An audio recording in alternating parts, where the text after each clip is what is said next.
Nice start. Love 15. That's the sort of tennis he's got to look for. As I say, he can't just stay on the baseline tonight and look to play long rally after long rally with Zverev. He's going to have to try and shake things up.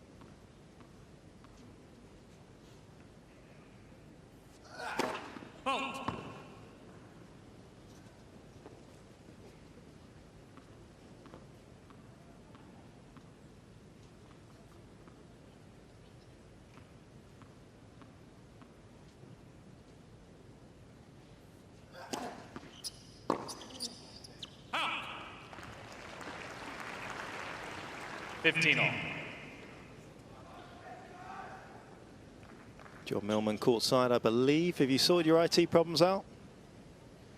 Yeah, no, I am courtside today, guys.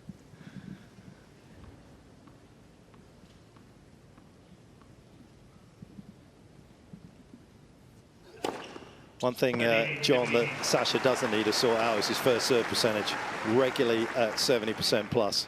He's got a great serve. Having served him so many times before. So hard to read.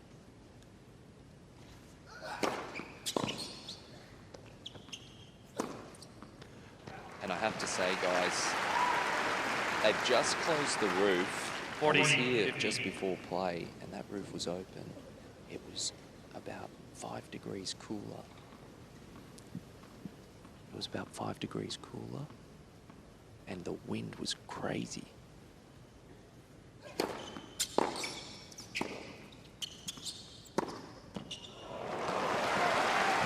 Yeah, so it was about 5 degrees cooler, and the wind was really up and about. So these conditions have changed so much since that roof closed. I mean, in many ways, as a player, helpful for both, but I would say more so for the German.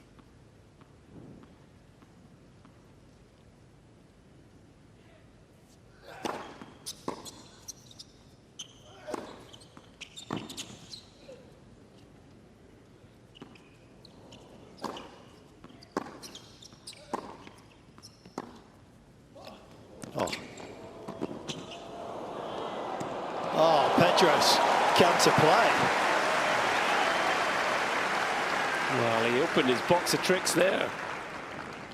Deuce. Lovely to see from Martinez. And it was nonchalant with the finish, wasn't it? Right on the baseline. But yeah, going back to the roof, you know, talking about him wanting to shake things up, a bit of wind would help his cause in that regard. If Zverev gets into a good rhythm, it's going to make life even tougher for the Spaniard.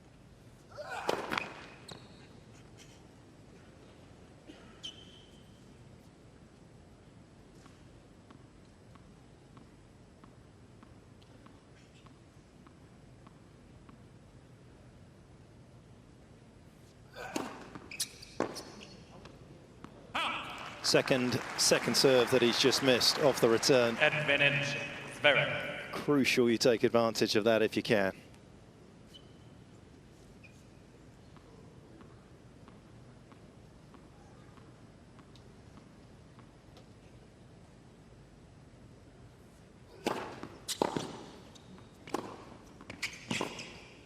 Game, Zverev. Not easy to solve the serving gremlins that Sasha has as he wraps up the opening game. Of course, back in 2019, he was sitting around sort of 9 aces a match and almost 6 double faults. But last year, pretty clean year for Sasha in that regard. About 9 aces and just the 2 doubles. It's whatever problems he's had, he's over it, isn't he, Colin? Yeah, I really think he is. It was a funny one. For a period there, his serve was his biggest strength, but probably his biggest weakness at the same time. The first serve amazing, the second serve was shaky. Seems to put that behind him, and I really feel that since his brother Misha has become more sort of involved from a coaching point of view alongside his father Alexander Senior, I've seen Zverev's game start to really develop. For a while, Misha was sort of a few rows back in the box, wasn't he, and maybe helping a little more on the management side. But I see improvements in the serve. I see him coming in more. Pedro Martinez, looking to be more proactive with his forehand. There's Misha. And I think, you know, it's work that probably needed to be done. But at 27, Zverev, you know, it's the right time, isn't it? And I think he's primed now to really go and try and get that first Grand Slam of his career.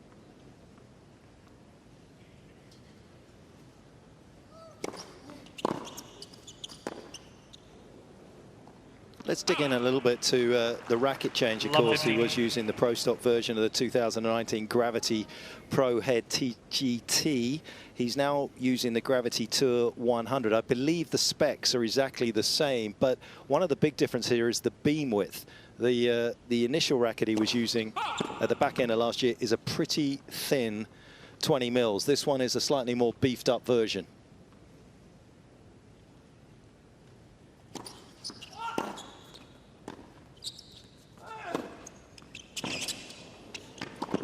Yeah, it feels like an off-season of change for the top players on the men's side, isn't it? Alcaraz adding 5 grams to his racket in the throw, and it's a little surprising because Zverev had a good 2024, back to 2 in the world, but these guys are always looking for ways to get better. Yeah, we often talk about the weight of the racket. Zverev did make a couple of changes as well to put more weight at the top of the racket. It's about a 360-gram swing weight.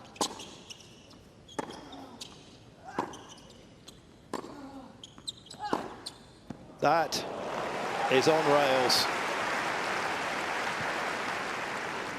Love 40.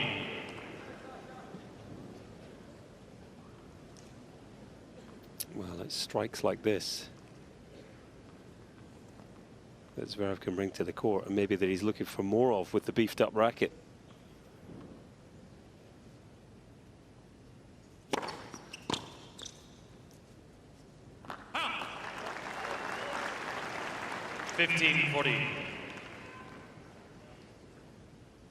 Won't get too many free points behind that serve. That was a good delivery in coming in at 183 from Martinez, but with Zverev's slightly deeper position, his big wingspan, he's going to have to play a lot of +1 shots tonight.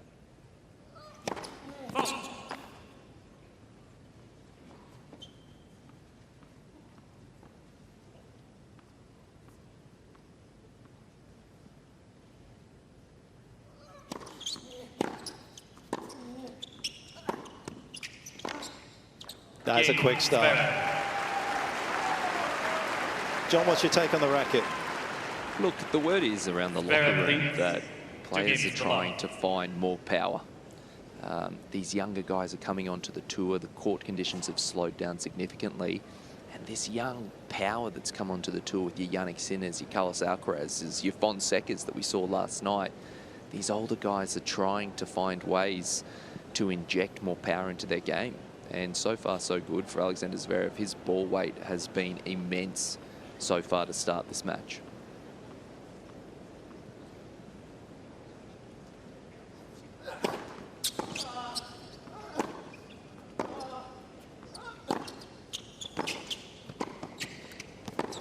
So I'm led to believe that they actually did go pretty granular with the whole change as well, with Michel back in Monaco, and they got the Hawkeye or court or data court out and just made sure that the numbers that he was able to produce with the new frame were substantially higher. And again, you talk sort of 3-4 miles an hour, probably doesn't sound a lot to you at home, but that's a decent percentage. 5% more pace is going to help.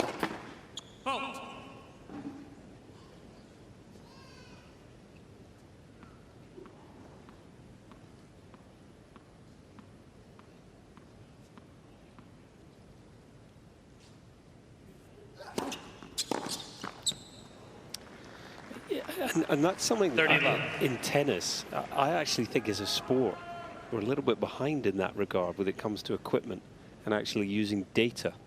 It's been based on feeling, hasn't it? Oh, I like the feel of that racket. I'm going to use that string. It looks, kind of feels like it's giving me what I want, but we've got all this data now. Why not use it? You know, what was my serve speed? What was my ball speed, my spin rate in last season, and what am I looking for next season? Nothing screams feeling comfortable more than a Zverev serve and volley in his second service game. 40 love.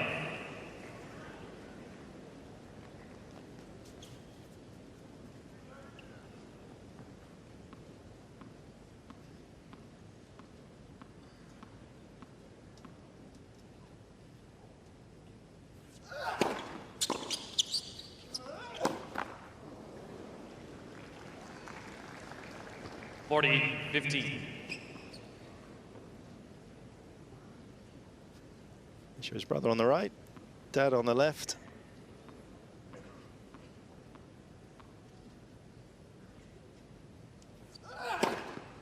Game, Zverev. Clean start, looking good. Zverev leads 3 games to love.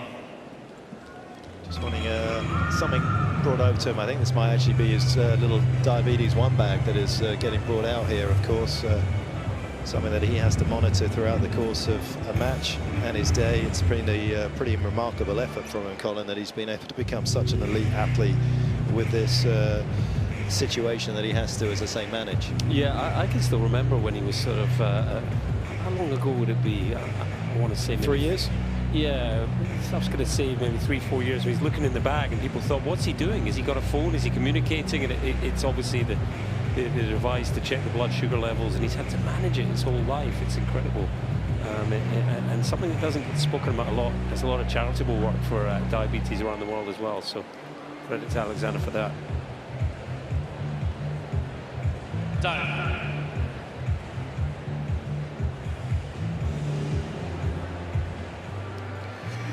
John, nothing screams clay court player more than better hold rate behind your serve on a clay court than on a hard court.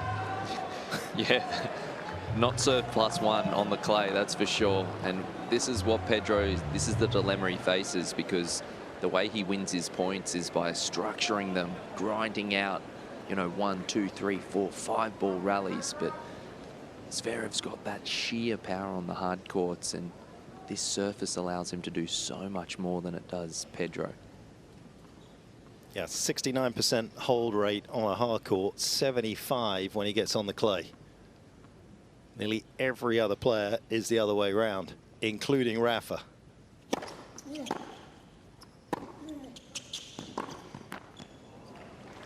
And you, John, before you ask.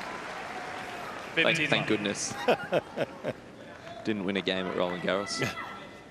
That's not true, John. I'm looking up your head-to-head with Zverev here. You had a bit of a battle with him in 2019, if I'm right in saying.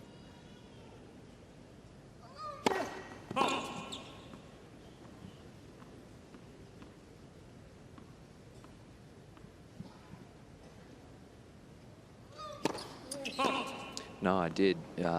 We went to 5 sets, actually. I came back from 2 sets to love. We played on Philippe Chatrier in completely opposite conditions to this. It was swirly, windy conditions, plenty of heat in the court. He got the better of me, but I tell you where he did get the better of me a lot easier, and that was at the Australian Open on this court.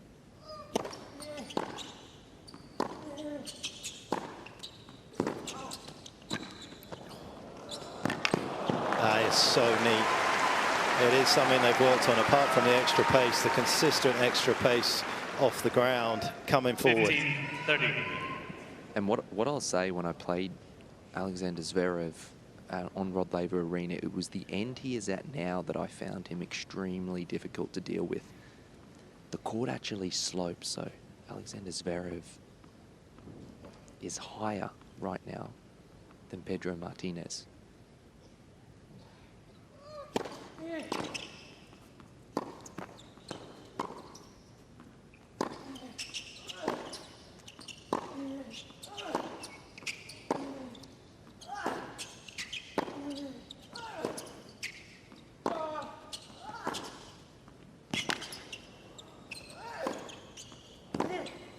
Superb. Relentless from Zverev. 15-40. You can see what you mean there, John. Just a slight camber in the court, isn't there? I guess maybe to help anytime there's moisture on it or whatever it might be. But he's really dominating from this end tonight as well.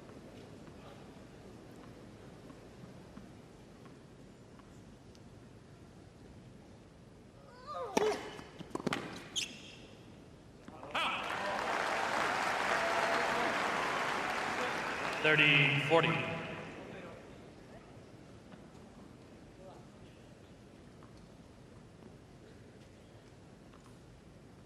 Can Martinez drag himself back to deuce?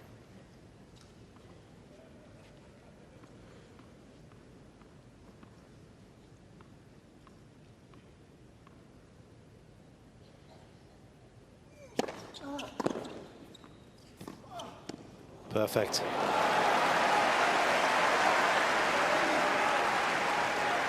Well, it's a tactic and a skill set that's been honed on clay, but it's equally effective on a hard court when you execute it that well. And it's a really smart tactic to use against Zverev tonight.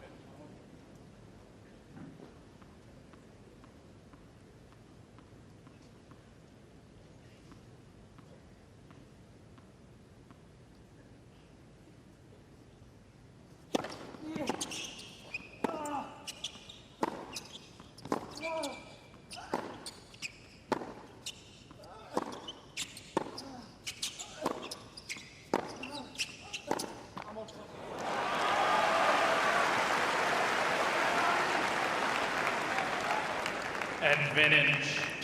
His coach, Argentinian coach, looking after Martinez, has done for a while. Hopefully he'll stay here for the entirety of the match. There was one opening round match in Estoril where he got up in the opening set and vanished.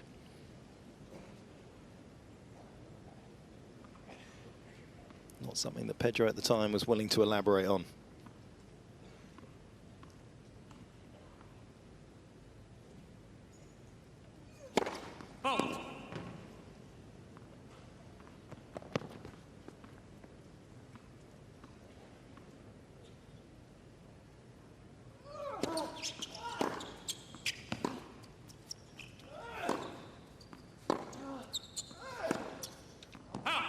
Game, Martinez.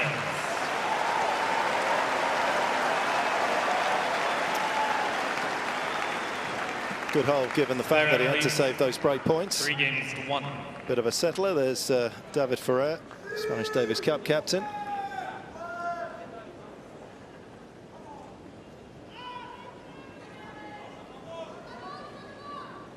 Zverev with the new stick. Let's just dig into that. And you can see there, 11 kilometers an hour already on the first serve, and a very impressive extra 10 on the second. Yeah, big numbers. That is huge. Big jumps. You know, is that all technology? Is that all racket? Possibly. Could be confidence as well. You know, a factor. Coming off the back of a strong season, I really feel like he got his game. The amount of tennis he played, he just kept getting better throughout the season. He was pushing his body to the edge at times, but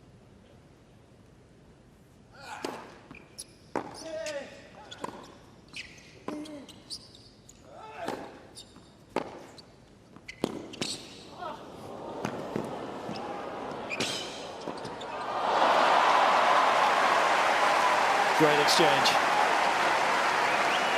well, I thought Zverev was going to nick this point. He is such a dynamic mover, particularly in a straight sprint.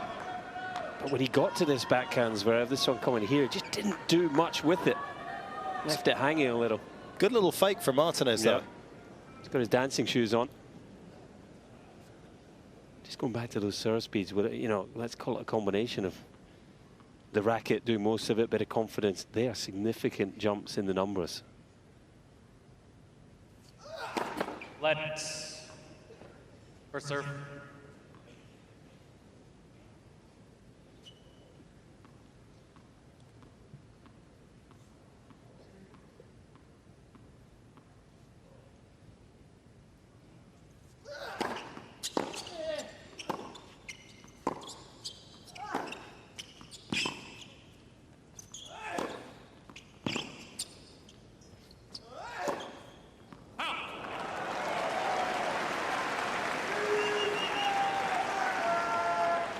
Love 30.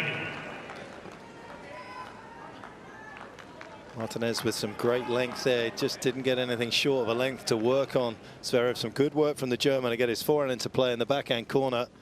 Couldn't capitalize on it.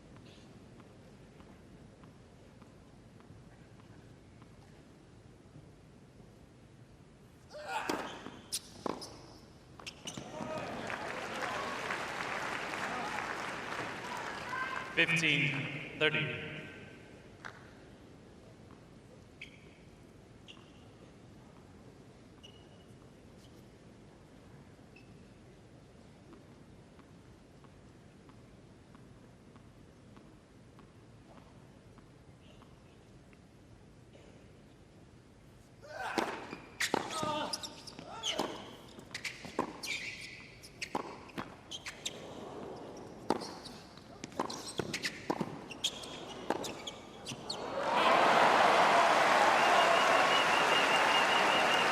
This is really good from Martinez.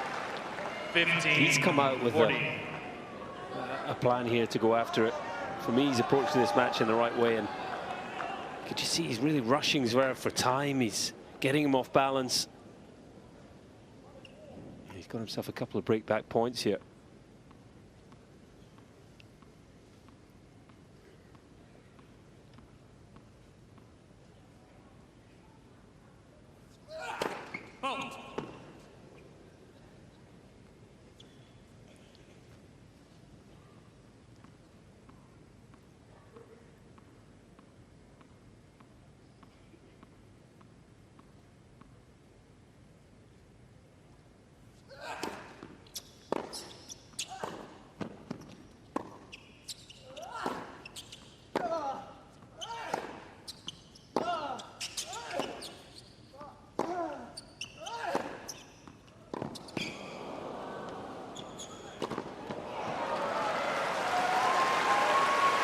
Some big hits there, John. They look like heavy forehands to me.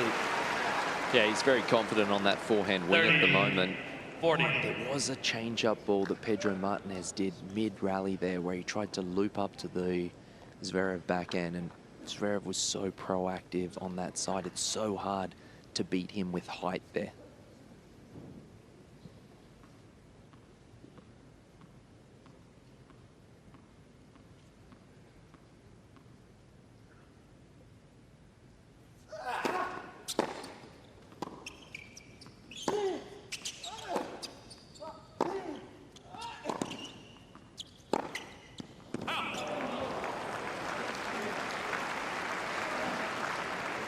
But Cole, you're completely right. The mindset from Pedro has been all-out attack, really going after his shots, backing himself, and you get the feeling that's the way he's going to win this match, has to have it on his racket.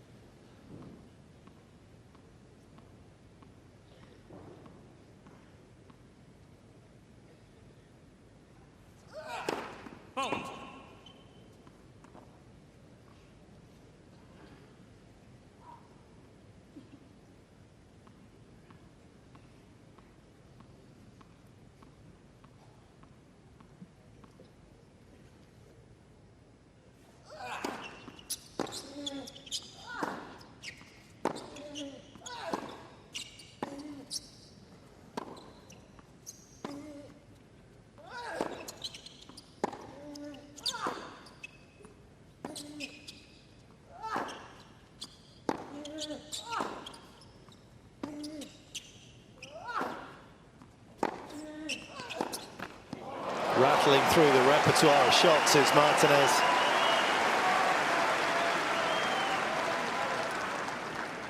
Advantage, Martinez.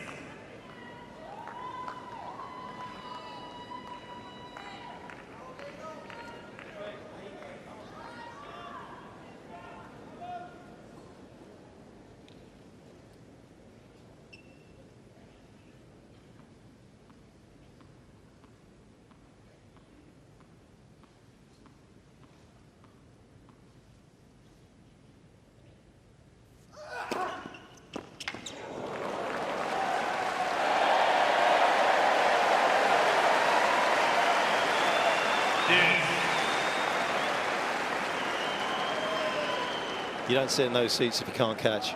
It's made his night, that, hasn't it? Pure joy written on his face.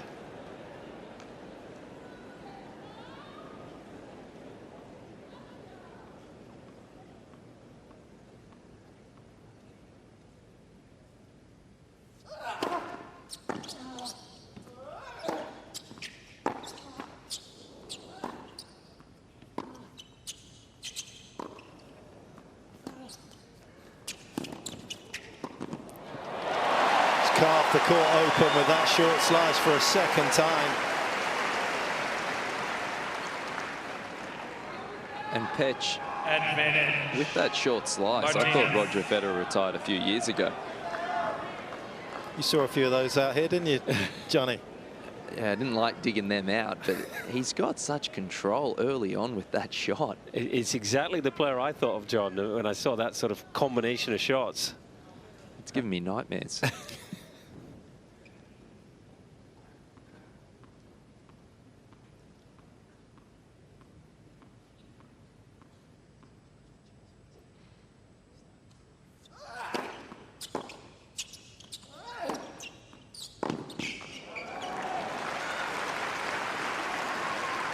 quick serve +1 for Zverev. Talking of quick, look at this. We've been talking about the massive uptick on his serve with the new racket, the wider beam. Look at that. No, he's confident on the forehand. And for me, he's worked on it. That's what I talked about Misha, his brother, getting more involved in the coaching side. I felt the tail end of last year, Paris-Bercy, that he won. I mean, I'm not sure that's all hard work, though, is it? I mean, that has to be the racket giving him something. The racket's helping, yeah, absolutely. It's in the mix. I felt he took it to... I've never seen him, actually, in Paris, on the indoor courts there, how big he was hitting the forehand and how committed he was to doing it. You know, it wasn't just on occasion, it was consistently, and it's even more so here. This guy's beefed up his game.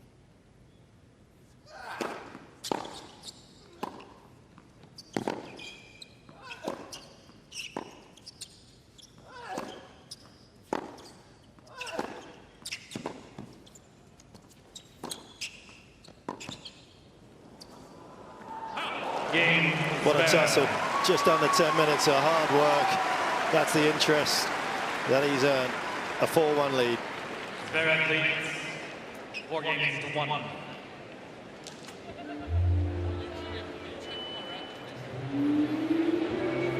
Just going back to that graphic, you know, an 11 km/h increase in the 2024 Australian Open to today in terms of the average forehand speed, but the spin rate also up. You know, that when we talk about a heavy ball, the weight of shot, it's that combination of speed and spin. A ball that's got more spin on it will slow down less when it bounces on the court and therefore hurt the opponent more. That's a heavy ball. This guy is hitting a ton weight on that forehand this evening.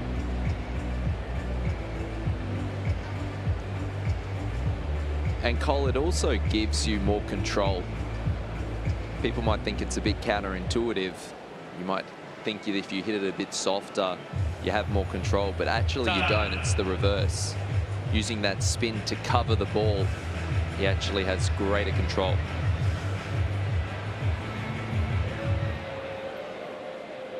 Yeah, on his good day, even with the sort of old stick, he was probably up at 79, but that was like on his top end of pace. He usually sat around sort of 75 miles an hour. Back in 2023, he was sitting at sort of 124 Ks. You can see tonight he's up at 136. I mean, it is monstrous hitting. That is what Fonseca was producing last night. For those that work in the other currency, that's about 85 miles an hour. So anything at 80 is top end. Fonseca, incidentally, when you talk about, John, that the word in the locker room is about power, Fonseca last night in the opening set breaker, he averaged 95 miles an hour on his forehand. You wouldn't be working with us if you had 95 on your forehand, would you? No. You'd be back home, feet up, smoking the cigar. That is just crushing it.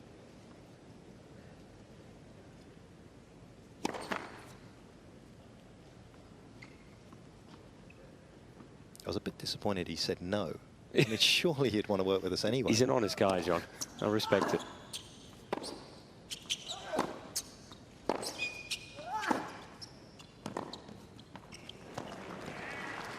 Yeah, sorry guys, but I'd be playing golf, I'd be sipping margaritas, have my dog V with me, and yeah, I wouldn't be here, but I'd be watching it from a giant screen TV, I'll tell you that much. Sounds pretty good to me. Yeah, we like authentic here, John.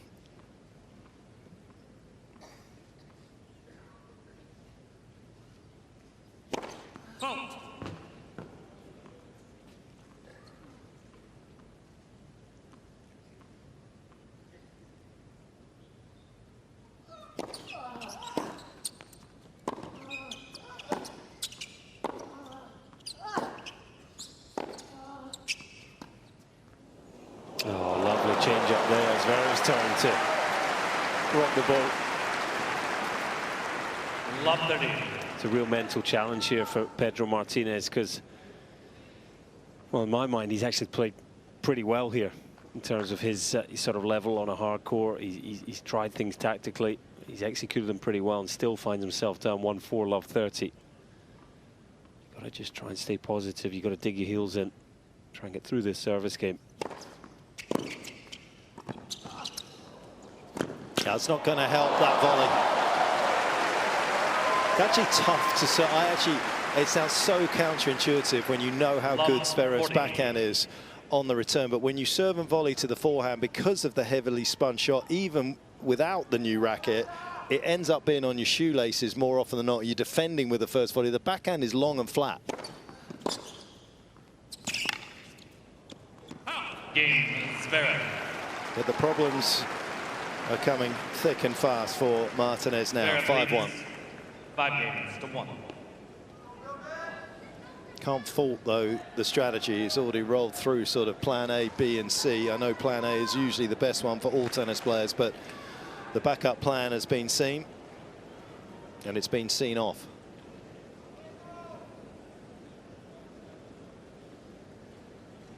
Up to Tennis Alzira is where he grew up playing his tennis. Martinez, just south of Valencia.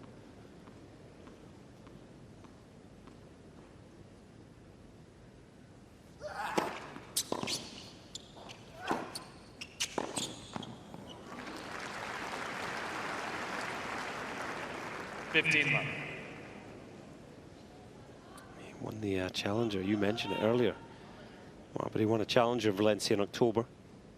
Beat Jaime Faria, the Portuguese, in the final, who took on Djokovic earlier today, took a set off him. That's a name to look out for in the coming years.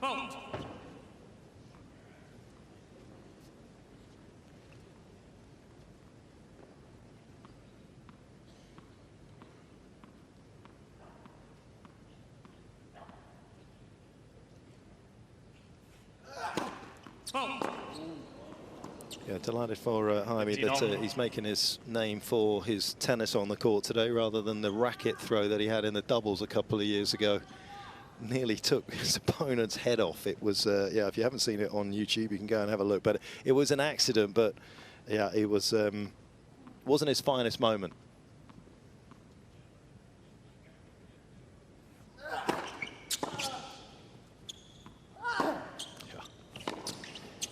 It's like a nightmare, isn't it? It's like, which side do you go? And that's the thing about the best players. They don't have any safe zones.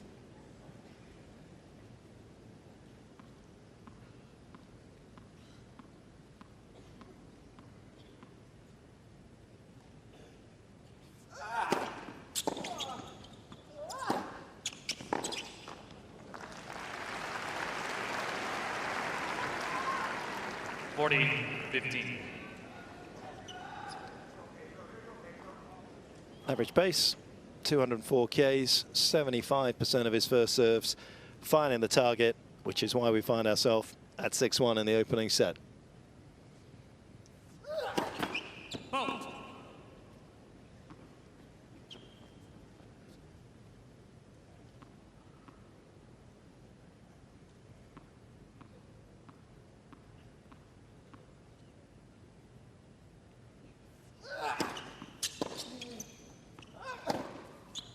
Game and first Right set. cue. Zverev, 6-1. New balls, lead. Bit of a tussle in the middle of it, but for the most part, the second seed just simply too good.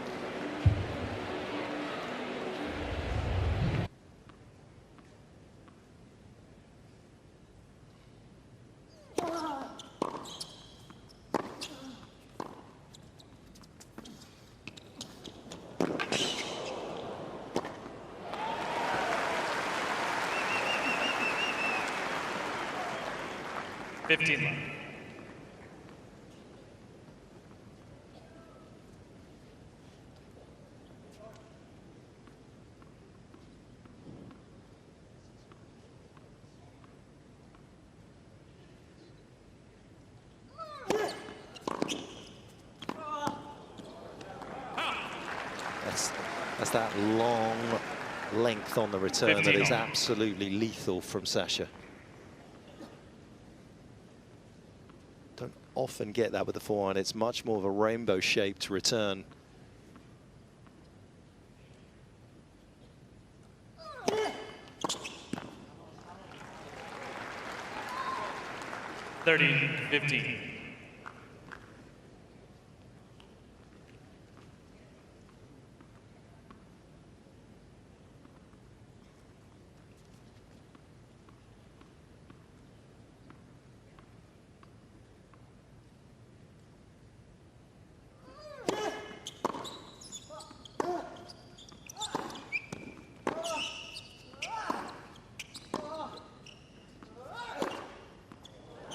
big time.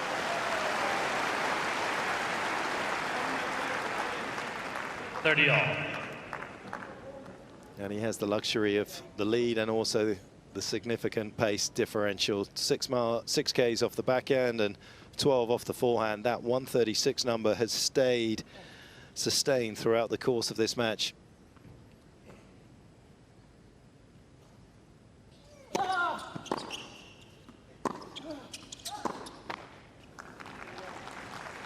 That's what you were talking about, Colin. 40-30. Will he have the confidence to do that in a big moment at 5-all in the 5th, where he's looking to try and get his feet up the court? Yeah, I just think, I really think the #1 thing for Zverev will be how he approaches the big moments in the latter rounds.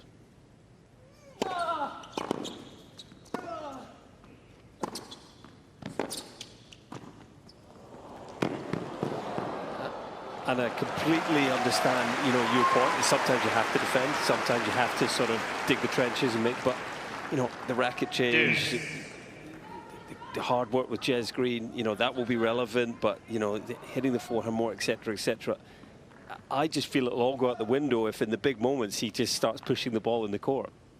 But I'm actually quite excited to see him doing it here in the second round. It just feels like a real fresh impetus to his career.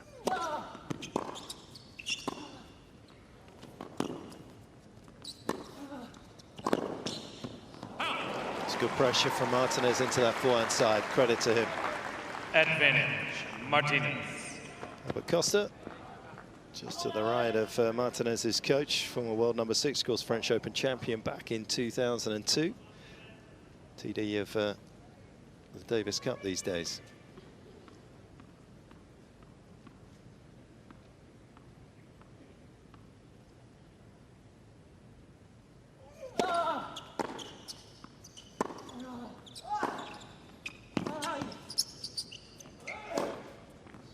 Cain, Martinez. Crowd have been very vocal tonight. They were for First Jody game, Burrage against Coco second Gauff set. as Coco goes through to the 3rd round, and they're also supporting Martinez in his efforts against Sasha.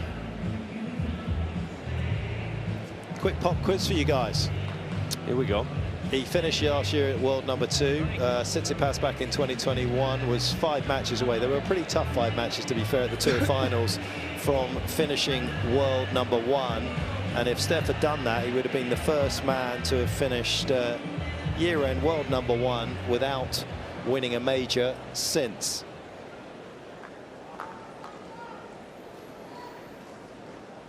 It's a long time ago. Yeah. It's back in the 80s. Back in the 80s. That's longer than I was going to go. Saved you. Otherwise, you wouldn't have been able to put an invoice in for the day.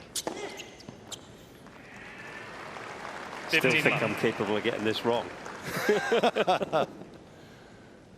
John, I'll let you go first.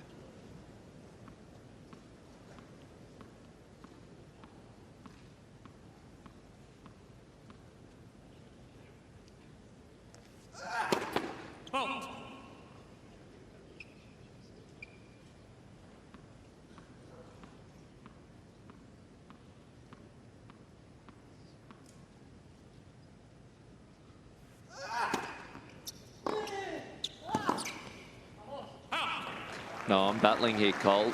The first thought that 15 jumped to my mind was Marcelo Rios, but 80s, no idea. Same for me. I had Rios in mind. I was only born in '89, Petch, so bear with me. Yeah, no, don't worry. Fitzy threw me a trivia question, and I fell agonizingly short of that one as well. It was actually Johnny Mack back in '82. Didn't pick up a major that year, but did finish as the world #1.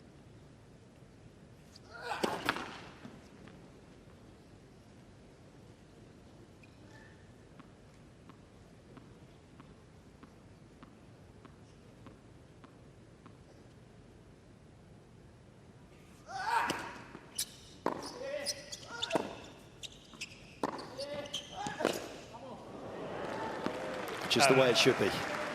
You win majors, it should be at the top of the tree. 30. This is a potential opening here for Martinez at the start of the second. Once again, the pressure through the forehand side of the German.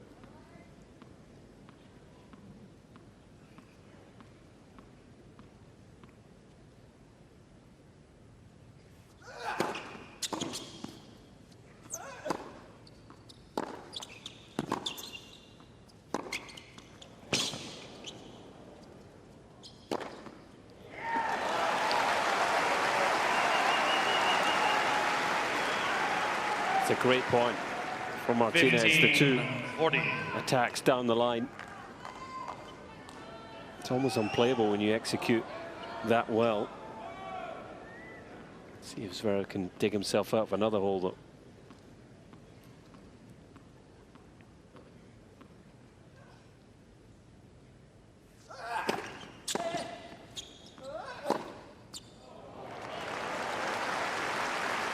When we talk about spin, that's probably the one 30, shot that, 40. on top of the fact that it's heavy, that it helps you so much with the three-quarter shot on the forehand through the sideline.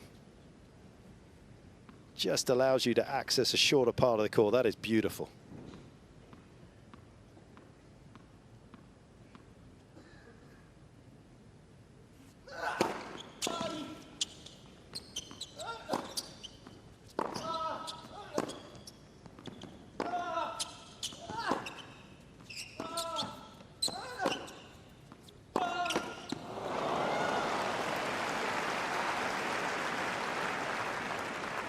Done so well to neutralize the point as well. That was a missed opportunity there.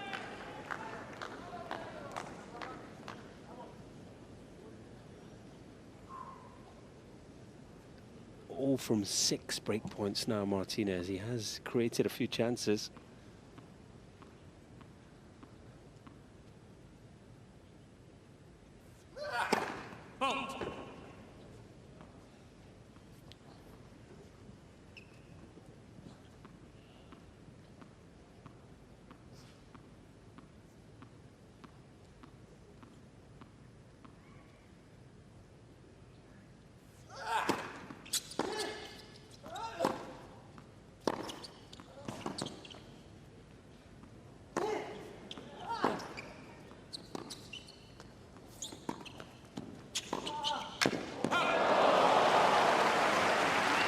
Sure.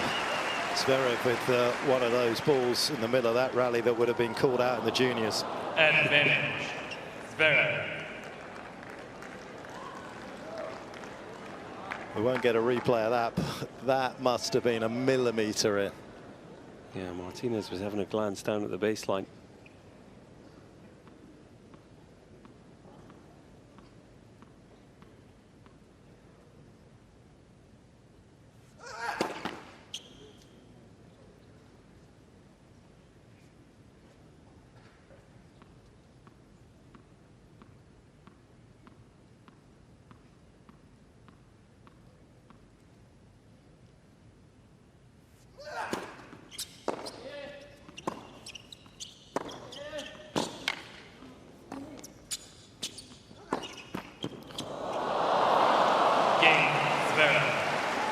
Lucky and great. It is an irresistible combination. 1 game on. And to be honest, 2 points in a row where he was very fortunate. The defensive backhand that caught the back edge of the line. Nobody is that good. And this is the follow-up. Yeah, Martinez right about now thinking this just isn't going to be my night. He's throwing everything at it, and even luck going against him now. He is doing a much better job of finding his way to better court positions, so that's been noticeable in this set. Gets sucked back deep behind the baseline, but the first thought after he hits the ball is to get his court position right, so to get him tucked up back on top of that baseline.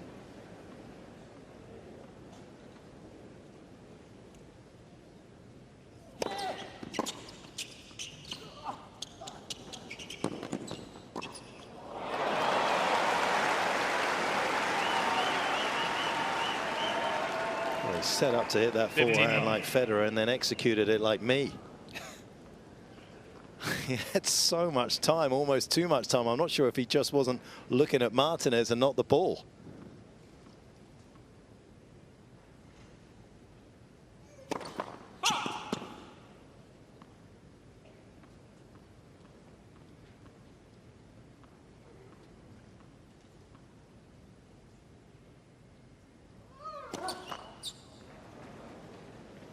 $15 all.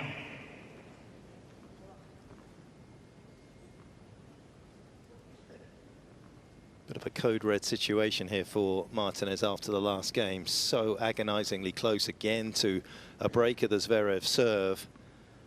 And so often that prompts the elite players into a response.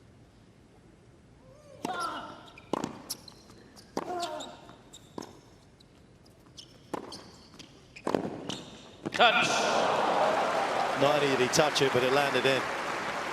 World-class pass. Yeah, and a sharp call from Greg Allensworth of the chair. Credit where it's due. Just the faintest of touches on this ball from Martinez with the end of his racket, and you can't even see it on that replay. The fact that it landed in made things an awful lot clearer as well.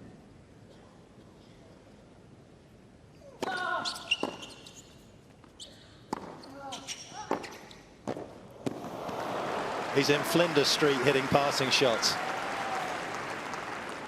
2 in a row. But he generates so much speed so easily that, you know, he can afford to be very deep in the court and still, you know, hurt players approaching the net.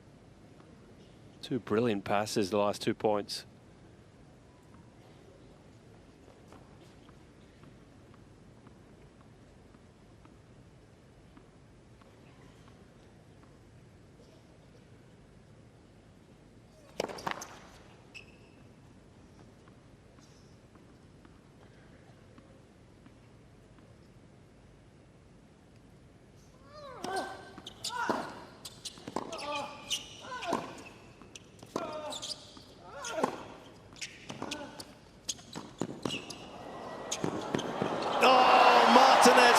With a little bit of magic.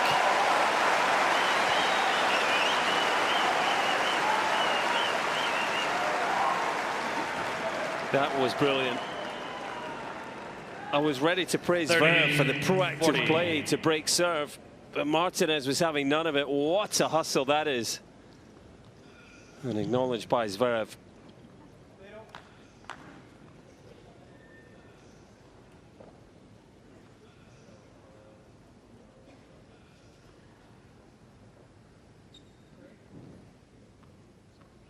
Still staring down the barrel of a break point.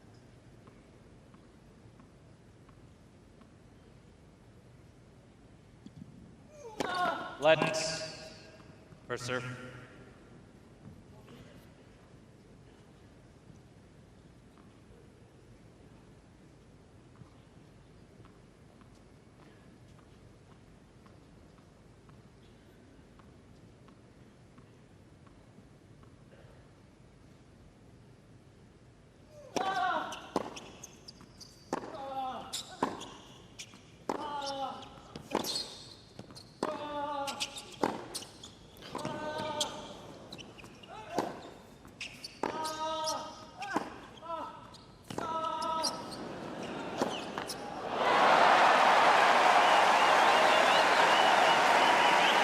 Well, I might not hit the highlight reel, but that was an equally impressive hustle from Martinez. He was hanging on in that point. A couple of massive hits from Zverev. And he just kept getting the ball back in play. It's a good effort to work his way back to deuce here.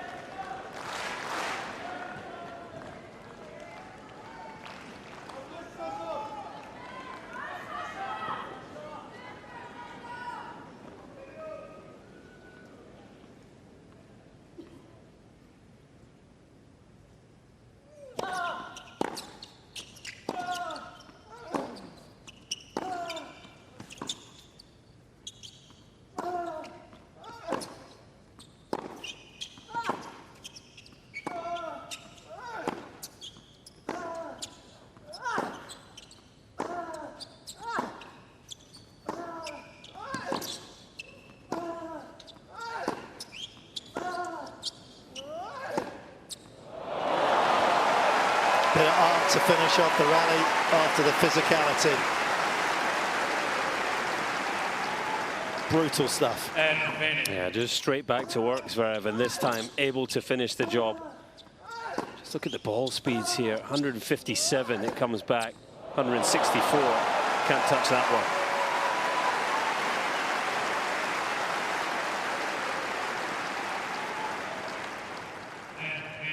That is a look of a man that is seeing a shot that he admires.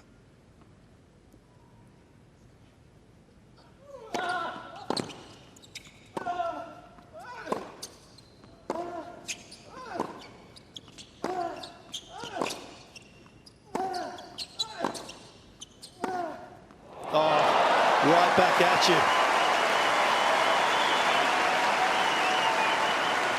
Crowd loving this. Dude. Come on, guys, this is great. The gloves are off here. Just slugging at each other from the baseline. Have to love the effort. Has to be that good for Martinez.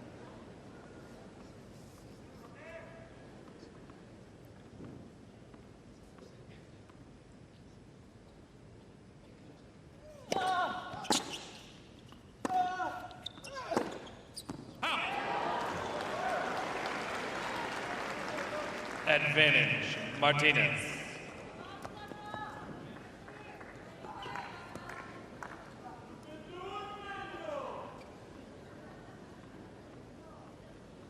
Wasn't long after it left the strings that he knew it wasn't going to hit its target.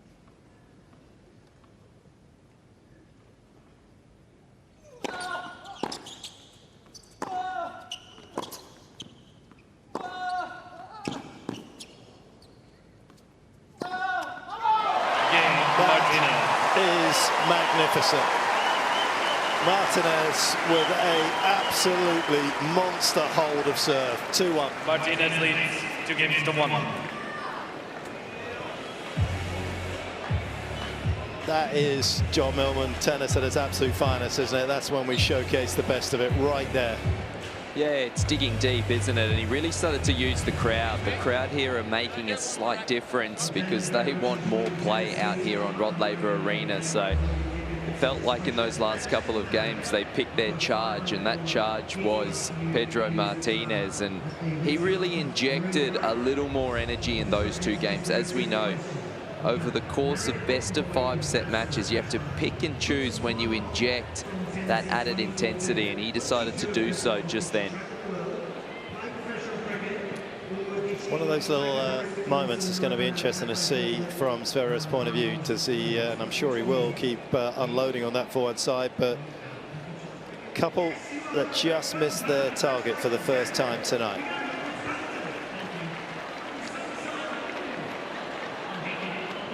Time.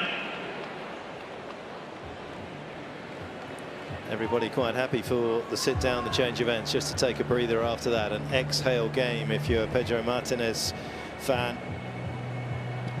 Having not been able just to break through in Zverev's opening service game of this second set, was in real danger of dropping behind by the break.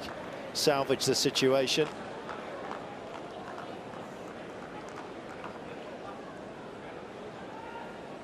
Sophia, Sasha's girlfriend, looks on.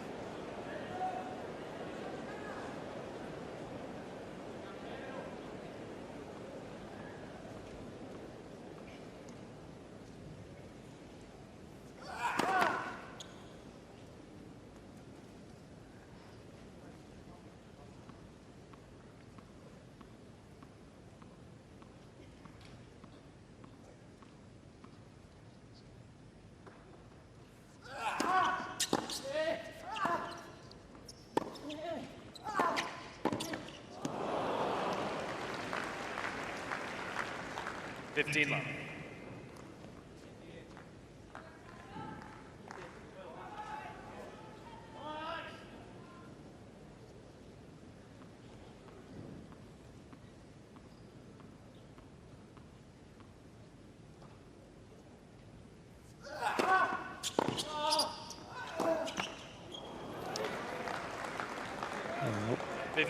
There's another forehand that was just a little mistimed.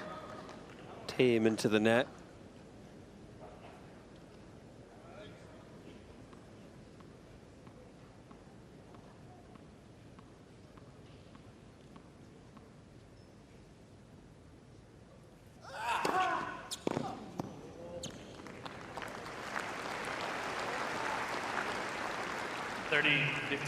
It's the shot that, well, he's committed to going bigger on it. We've spoken about that. 7 of his 16 winners have been from the forehand, but 10 of his 12 unforced errors have come from that wing as well. So it's in many ways the difference maker from as good as backhand is.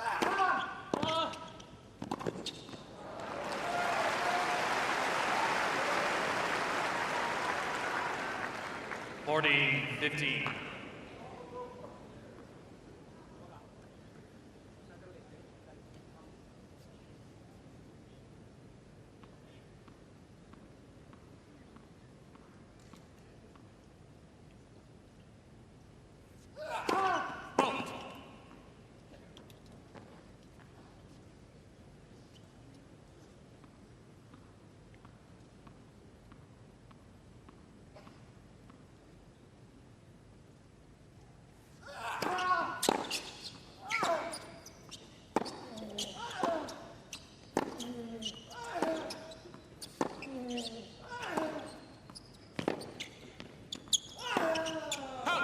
Oh, he's missed it.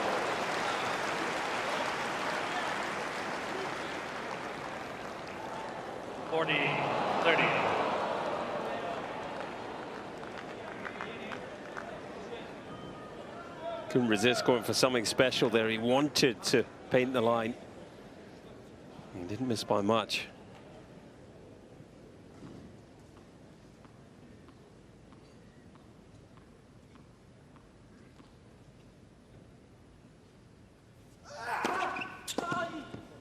Game, Zverev.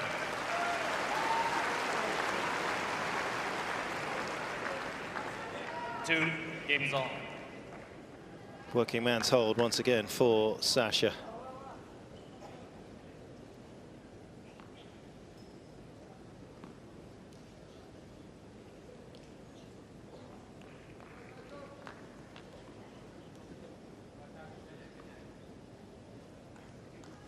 Martinez yet to beat a top tenner at a major. 4 times he's come up against them.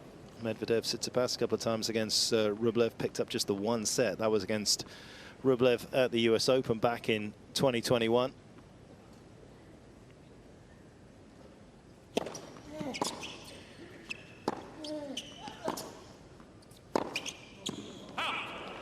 But he shouldn't be too downbeat about that particular stat.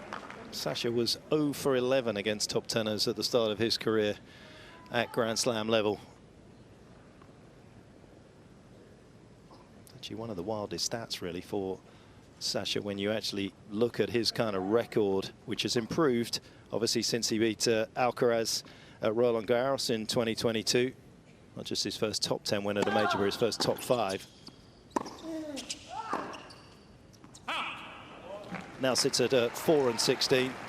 Wins against Sinner at the US Open. Alcaraz again at the Aussie Open and Casper Ruud at Roland Garros. But his record in best of 3, you explain this, John Millman, against top tenors. 50 wins, 51 losses, almost equal.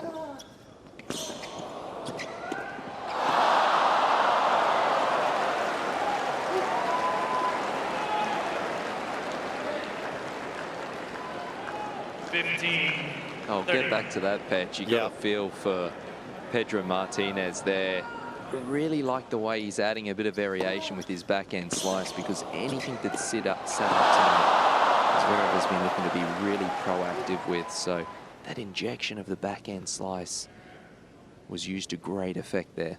Shame he didn't pull it off.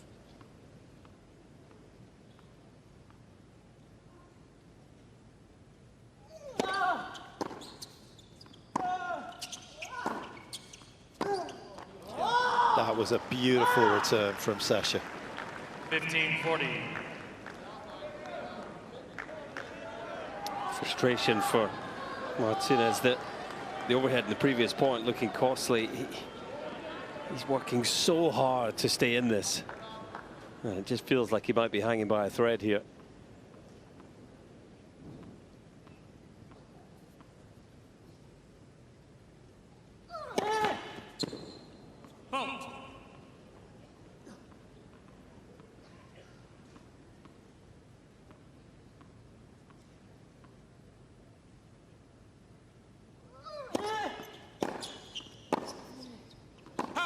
Game, Zverev. Stepped in, led at the return, got the reward.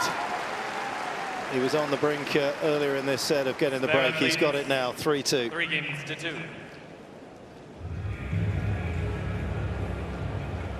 Right, let's circle back to something that you were talking about, Colin, actually, before we get to the top 10 record. You were talking about, is he going to do the right thing at the right time? Do you remember that one game that he almost broke in? And he kind of did what you said he may end up doing. Is he going to play right up on the baseline? This is what he did in game 3 of set 2 compared to where he'd played the average of set 1. He actually sort of went back to that default setting, trying to look for that break. Yeah, and you know, let's recognize Martinez sort of played almost like a career game on serve to hold, didn't he? He really went after it, maybe pushed Zverev back a few times. But yeah, this is the key for me, you know, in the key moments in this tournament. Is he going to sustain that sort of attack-minded court position? Is he going to keep the ball speeds up? Is he going to be prepared to follow short balls to the net? These are the sort of things that are going to be key for him, I think.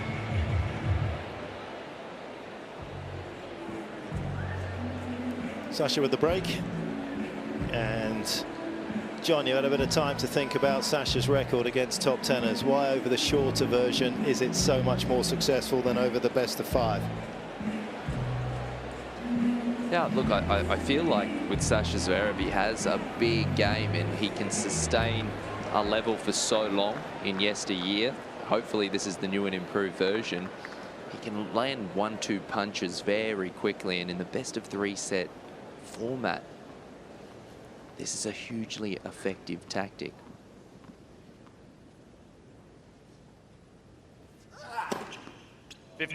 I look back to a couple of best of 5 set matches in recent years where he's got off to an absolute flyer start and hasn't been able to sustain that level when it goes the distance.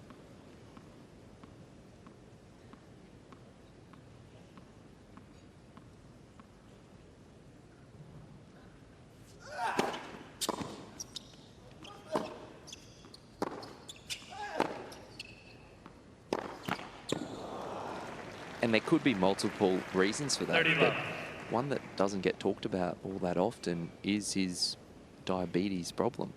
He's a diabetic. I imagine the longer the matches go, the harder it is to sustain those insulin levels.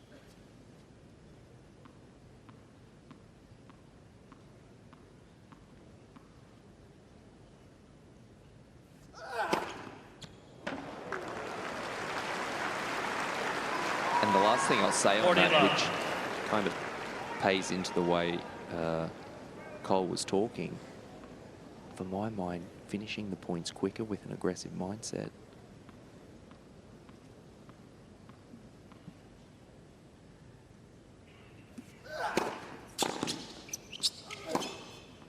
Gives Sasha Zverev the greatest chance to have success at Grand Slam level over the best of 5 set format against the top players in the world. That was a chunky forehand there, wasn't it? Talk about keeping the points short. That was a statement hold after the break from Zverev. He's sustaining such a high level here, hasn't he? There's been times where Martinez has been able to sort of get out of his comfort zone and live with him, but only for a game here and there.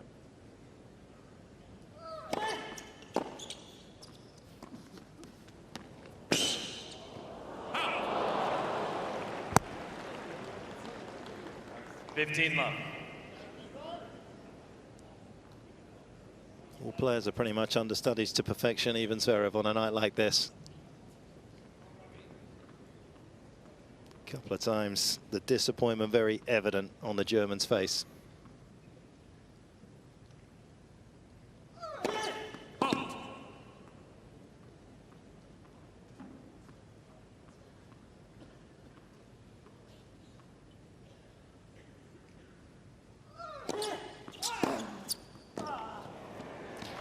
again, we talk a lot about height in men's tennis, about the serve, but it obviously helps you as well on the return.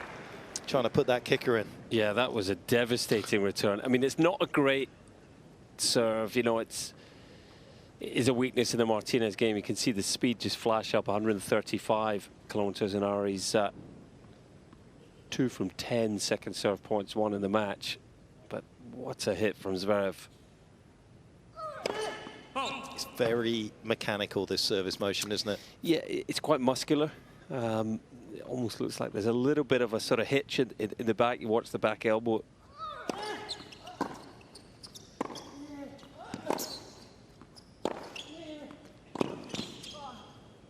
Do you know what it looks like to me? It looks like they've tried to iron it out and they've gone for the abbreviated serve, starting up with the elbow up and then just kind of throwing and then going back to it because it gets there. Yeah, he gets in the throwing position and then he drops the elbow again, and it almost loses the momentum. You know, we've seen Carlos Alcaraz this offseason look for more sort of fluidity in his serve and stop the pause that he's had.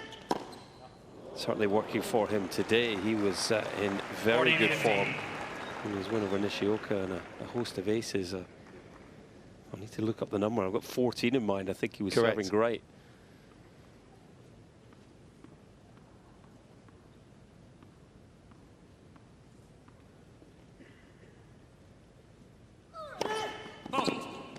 Yeah, when you consider he only served 12, Alcaraz against Berrettini in 2022, the fact that he dropped 14 in today in an 0-1-4 win is incredible.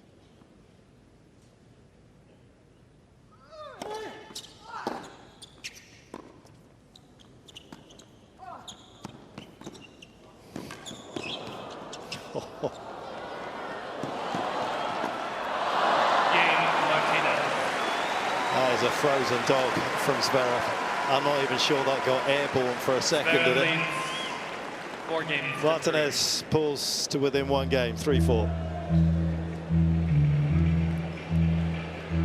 Yeah, leave the hot dogs to Botic van der Sandskog. He produced an all-timer on this court the other night. And New York City.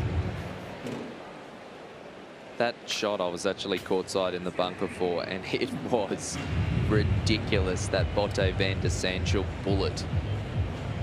Yeah, it's got to be one of the all-time through the legs. I mean, it was hit hard, and it was tight to the lines, low over the net. And then if you haven't gone, it wasn't a tweener, but yeah, you'd be feeling a bit upset if you were Botic, because it perhaps wasn't even the best shot of the day. You had to. I don't know if you saw Sonego's ripper, but that was ridiculous too, behind the back. Yeah, Botic's I think was number 2 in the rankings. Hard to believe. Time.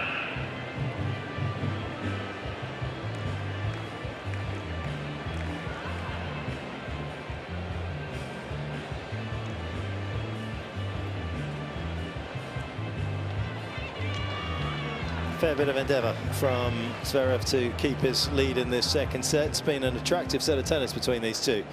Just has the upper hand after 40 minutes.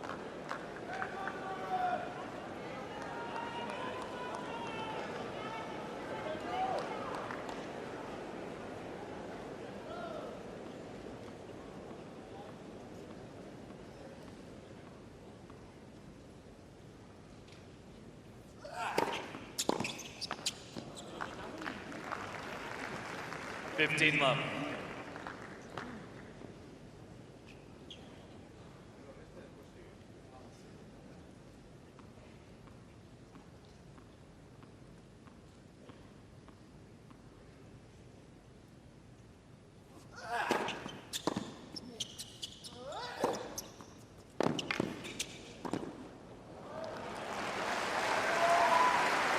Simplicity at its best. 30 love. But Petch set up by that forehand and that greater racket head speed, we're seeing he's doing such a better job off that wing than what we saw 12 months ago of being able to cut sideline due to the racket head speed and the topspin that he's generating.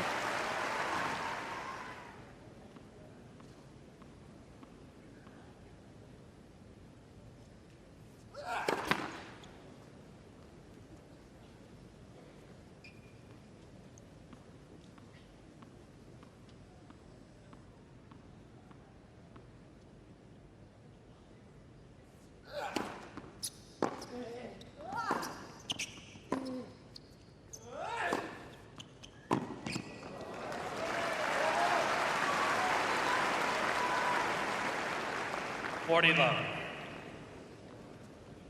I've had a conversation about Sasha's sort of hand position on his racket, on his serve and on his forehand. He holds it generally pretty high. You often as a tennis, you can see there, you can see how his little finger is actually up the grip. You tend to like that right at the bottom or even sort of partially off it to keep it loose.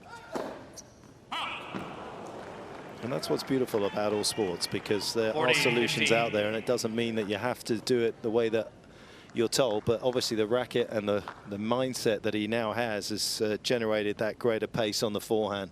Hasn't moved his hand position.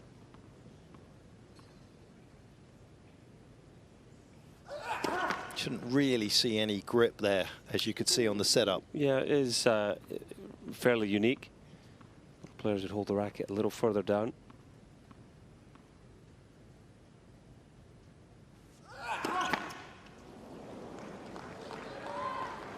And it was always the question mark that we had about his serve and his forehand at times when the big moments came.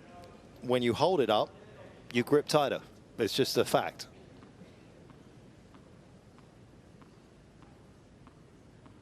Really good look at that. Nice camera work.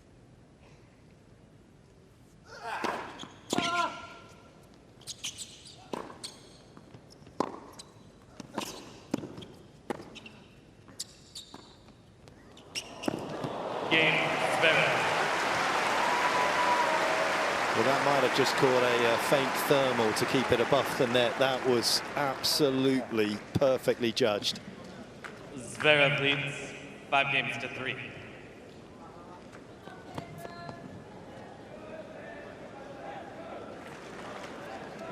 And again, when you have the kind of lethal pace that so many of these top 10 players have, a lot of forecourt opens up in those moments, because as the opponent, you got to back up deep.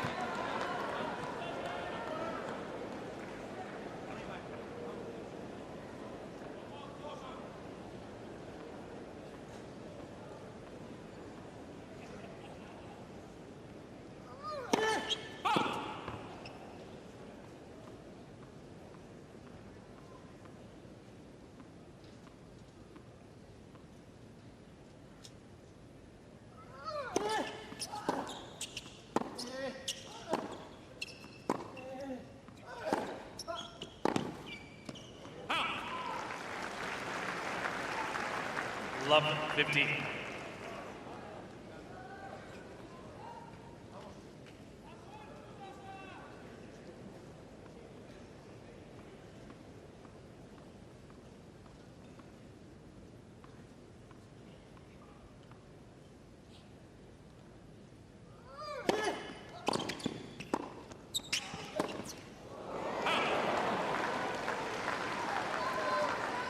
And guys, unsure if Pedro Martinez is conserving energy for this pending third set, but his weight of shot in the last couple of games has really dropped off.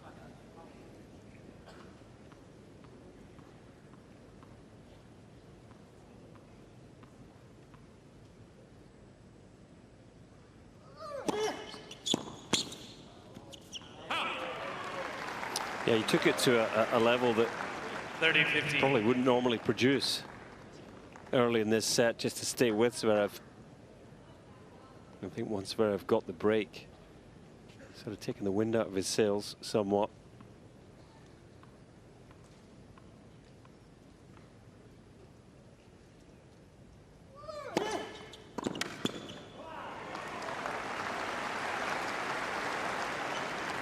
Previous point was the first time he's actually served wide to Zverev on the forehand side on the juice that he's actually been able to win a point off first or second serves.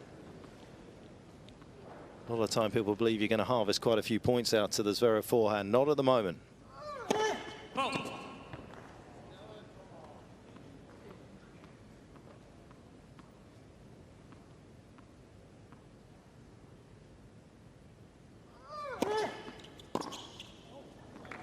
Game, Martinez. Well, he can't quite pull up alongside Zverev in this second set, but he has kept himself a part of the conversation. Zverev, though, will serve for a 2-0 lead.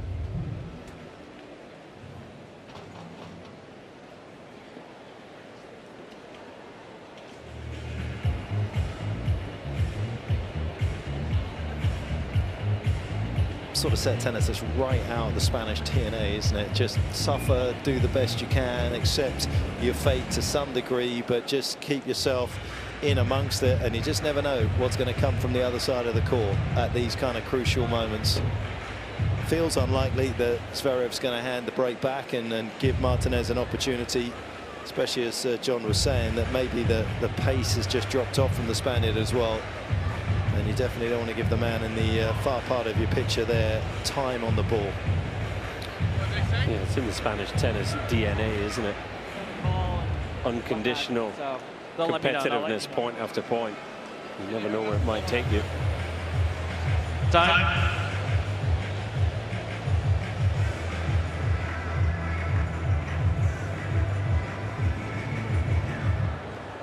Been elite for so long. He's been one of those sort of rare players that at the age of under 22 has had 3 consecutive year-end top 10ers. Of course 27 now, but back even at under 22 he was an amazing player. Borg, McEnroe, Lendl, Wilander, Becker, Edberg all managed it. Agassi, Sampras, Chang, Hewitt, Roddick, Nadal, Djokovic, Zverev, and of course Alcaraz most recently. And the one thing you'll notice from all of those names, they were all major champions.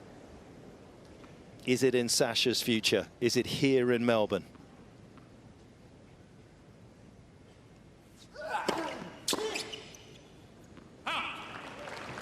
And you do get the sense at 27 that he's got a couple of years on his side, but then you've got players like Fonseca who are going to mature quickly. Yeah. It's going to get tougher. Zverev for a while probably thought, if I can outlast Nadal and Djokovic and Federer, then my time will come. But as you say, not only have along come Alcaraz and Sinner, but now another new crop of, well, not just Fonseca, but you know, you think of the Czechs and Mahat, who'll play Djokovic next, Lehečka, Mensik. There's the depth is stronger than ever. I think that's why he's responded this offseason. 30-50. For me, it did feel like he just sort of thought, if I just keep on trucking, my time will come. I'll outlast those guys. And I think now, you know, Alcaraz and Sinner in particular have given him a jolt. They're the guys to beat in the slams in 2025. Zverev has made some changes in that pursuit.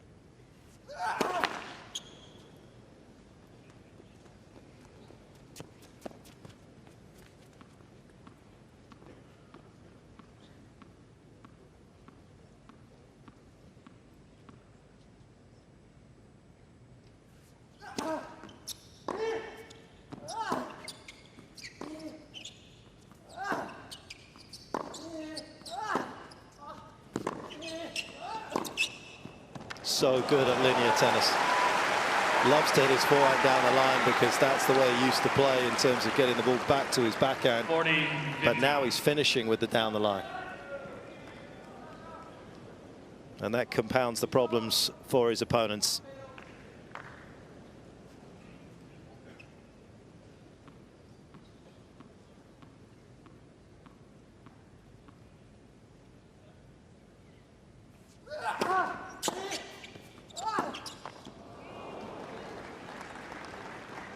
$40-30.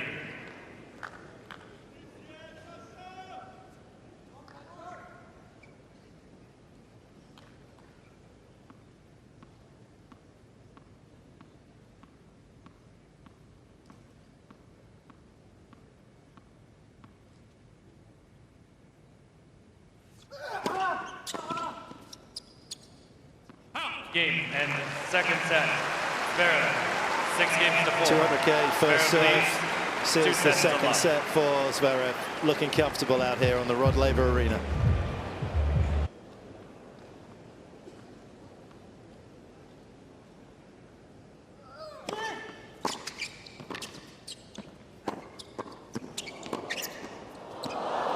And then, of course, Taylor tugged it away from him at the US Open at Wimbledon, sorry, last year on the grass in the round of 16.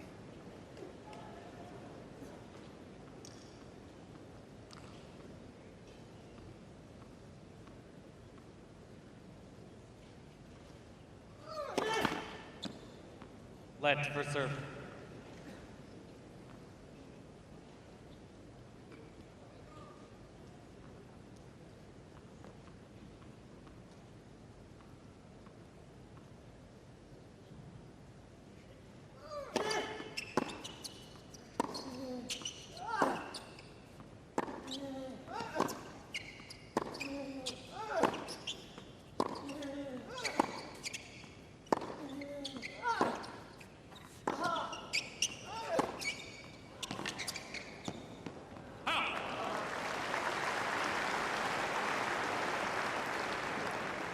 Love 30. Double-hander that was judged to perfection to Martinez's baseline, pushed the Spaniard back as he was trying to be relentlessly on top of the baseline.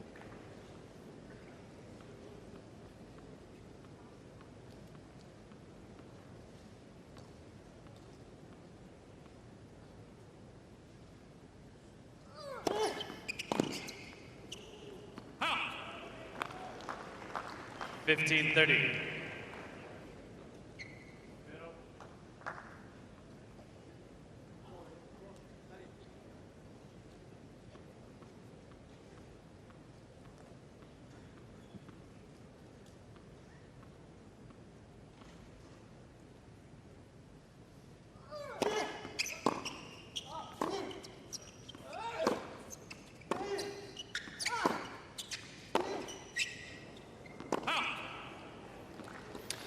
Real opportunity here for Zverev to go and win his second straight 3-set match. Of course, he beat Puig in the first round, 4-4 and 4. If you look at his Grand Slam record, 137 matches played, 36 5-setters. Yeah, it's a high proportion of his Grand Slam matches have gone the distance.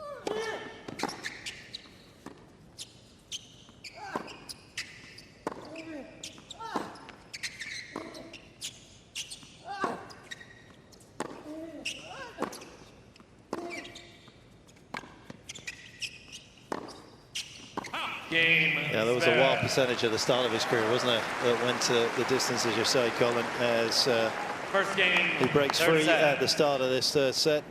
You guys want another pop quiz? I'm always keen. Is it, John? It'd help if it's a little easier than the last one. I do, as long as I was born. Yeah. As long as you're born. A couple of them, I think, actually, you're not going to have been born for, but can you name the 8 men that have won a slam from 2 sets to love down? We just talked about, obviously, Sasha unfortunately coming up short in that US Open final against Dominic Thiem, having led by 2 sets to love. Can you name the other 7? Oh, Jannik Sinner 1-1. Yep. Correct. Please don't tell me you've hit a roadblock already. Tsitsipas was 2 up in the French final. Was there that, you go. Djokovic that year, or was it Correct. Nadal? Djokovic, wasn't it? Yeah, it's amazing. Tsitsipas so close to a slam then and so far now.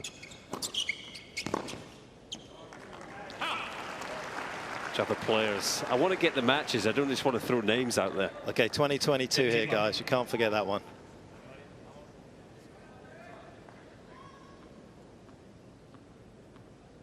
Two sets to love, 3-2 love 40. Rafa. There you go.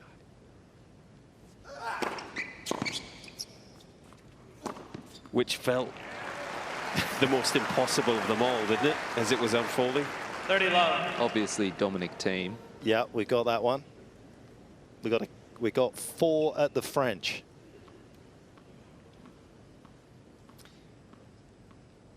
Agassi. Correct. Medvedev. Against Medvedev. I got the match, see? You forget some of the little big moments. In that one, Medvedev, after a rain delay, was leading by 2 sets to love. That was Brad Gilbert coming to the rescue there for Andre. He still had to face a break point at 4 all in the 4th set, the American, but came through that. Somebody that was even closer to winning at the French with championship points, as Zverev cut through that like a hot knife through butter. 2 love. A couple of Argentinians. Was Coria one of the ones that lost? Was correct. He 2 sets? Yeah. Double G was the winner. Yeah, Gaston Garriot. The hardest one, I think, is Borg's in 74 against Orantes. I think that's if you don't know that one, it's not going to come to you. But obviously, there was the infamous Johnny Mack, Ivan Lendl, 1984. Brutal for Mack, 2 sets to love, and also led 4-2 in the 4th. Led. First serve. It's best of 5 set tennis. Long may it continue in the slams, in my opinion. It's the ultimate test.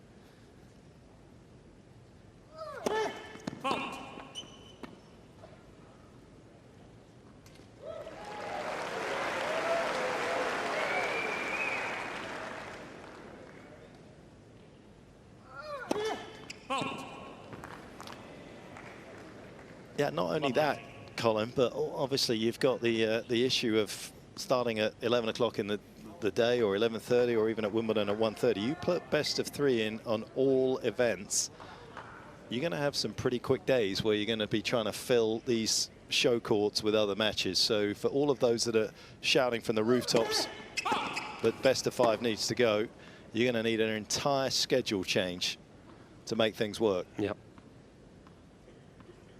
Most people are coming back from work, and that's when they want to watch the tennis on the telly. Second serve has been a real problem for Pedro Martinez tonight. 121 kilometers an hour. You mentioned at the very beginning of the match, Mark, that he's actually got a higher hold percentage on clay than hard. One of the reasons is the second serve for me. His kicker on a clay court, probably a little harder to return and attack. Zverev has eaten it alive tonight. Just 5 of 16 second serve points won so far for the Spaniard.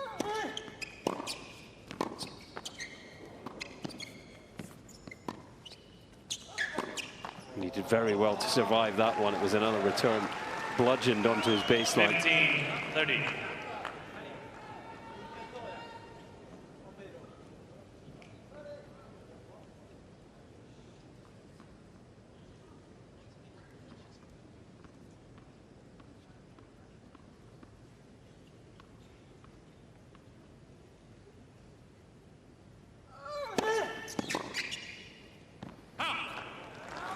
Yeah, the second serve is where Zverev has done some good work, and he has been absolutely lethal in terms of just pure pace. Yeah, stepping in and just crunching the returns. A lot of them into his backhand where he loves the ball. Of course, he's 6'6", so the kicker is not getting above the shoulder height out the hitting zone.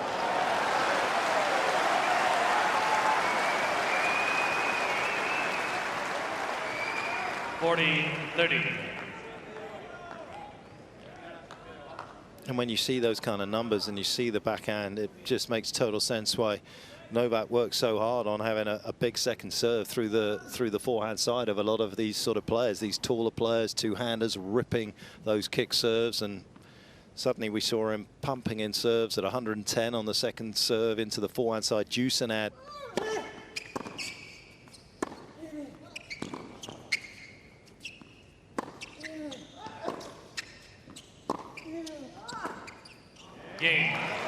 But it's certainly not easy to do, and that wasn't easy to do for the Spaniard. Manages to get his side of the scoreboard moving here in the third set for the first time, but Zverev in total command.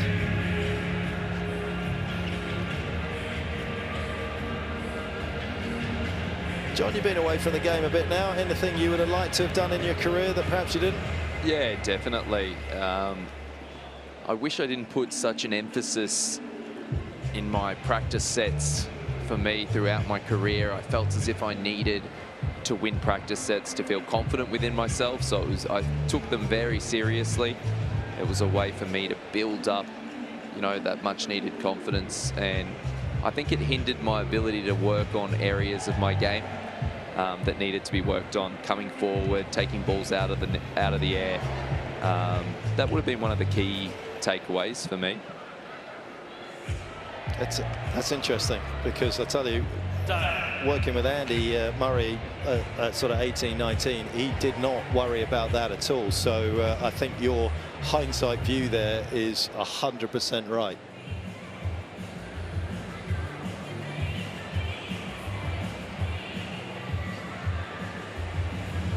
got on top early in the sets, and he hasn't looked back. Not that there hasn't been a tussle here or there, even in the opening set, which looks like one-way traffic at 6-1.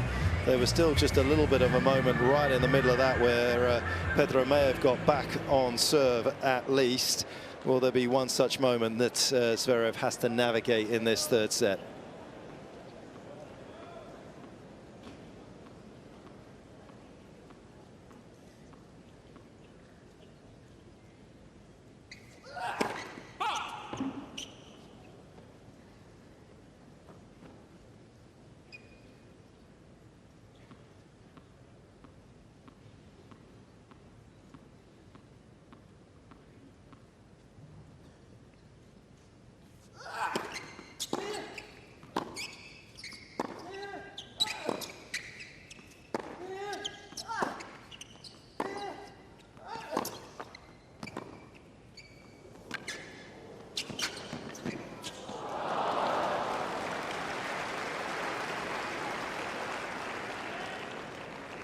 It was an interesting choice there for a player, isn't it? You knock it deep on the slice and you're basically just sort of picking your poison there and saying, go on then, try and pass me.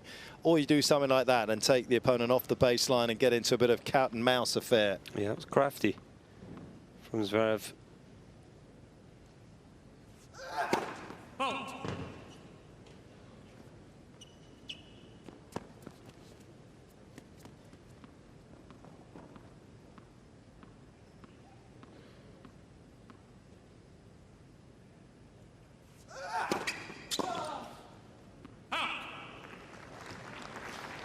We mentioned Zverev has had a lot of success attacking the Spaniard's second serve. That's a tough second serve to attack there, isn't it? 190 down the tee into the corner. That's disappointing when someone's second serve is your career best. Yeah.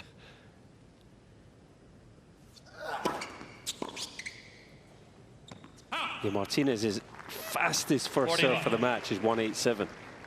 And Zverev's just sending down a 192nd. That's such a kick in the guts. It's tough to live with that, isn't it?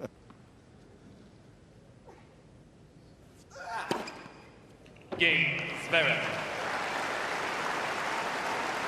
One of the other big differences you can really see courtside is how these guys approach the shorter forehand.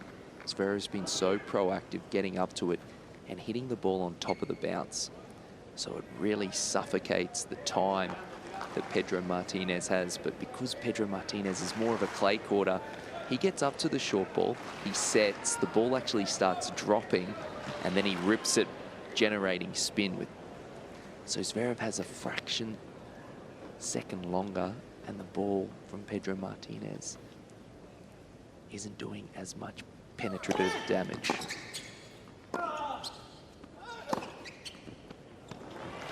And that's a good example of that forehand. He's always getting it on the apex. 15. Is Sasha.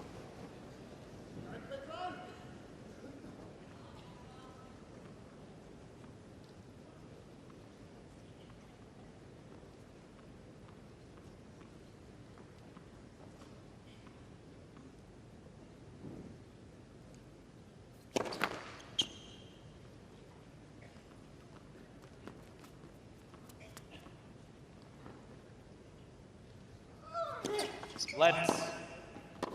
Second serve.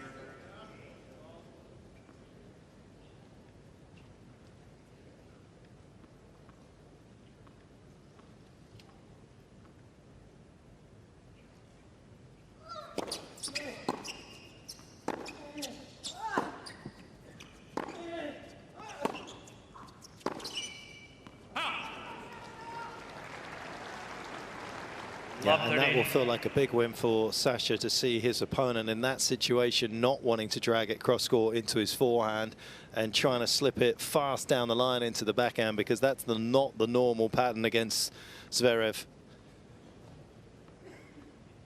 And that adds another element of difficulty when you're taking on the German.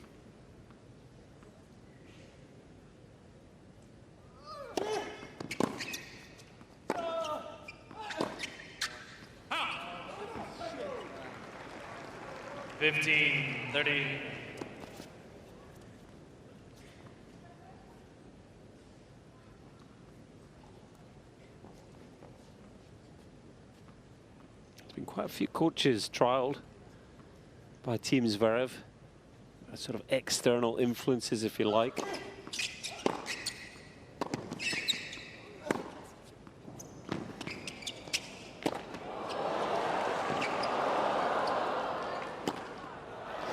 David Ferrer, who's in the box of Martinez tonight, he was part of Team Zverev briefly. Juan Carlos Ferrero came and went. 15-40. In a few years, Novak Djokovic, apparently. Yeah. Yes. Ivan Lendl was there. They've settled on a sort of family approach, though, haven't they? And I have to say, by the evidence of tonight, the work they're doing is the right work.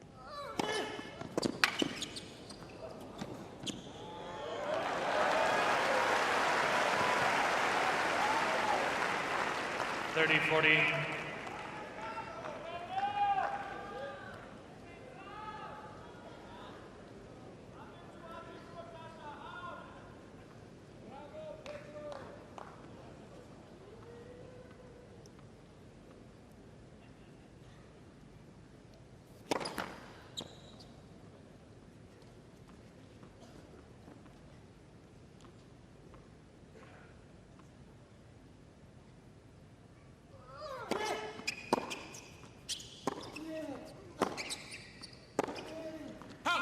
Game, Zverev.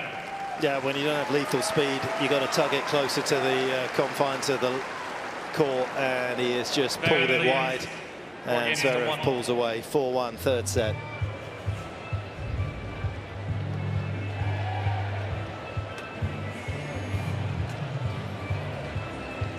And that, of course, is the scoreboard as well. Once you're chasing it, it's a little harder. You've got to make something happen. This man is feeling very comfortable. He's able to be even more expansive if he decides to be, but he has been pretty much pedal to the metal all the way through here. It's been ruthless. He's putting Pedro Martinez to the sword.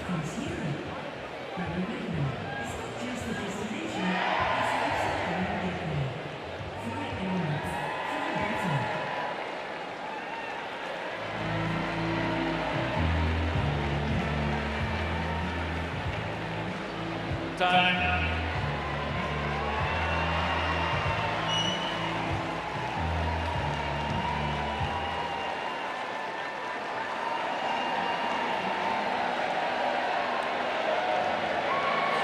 Zverev not far from Flinders Street now, just a couple of games away. He can walk back if he decides, or he can take a car, which I'm sure he will. Look at that Flinders Street lit up with some of the iconic players that are still in the draw, as will Zverev be come Friday.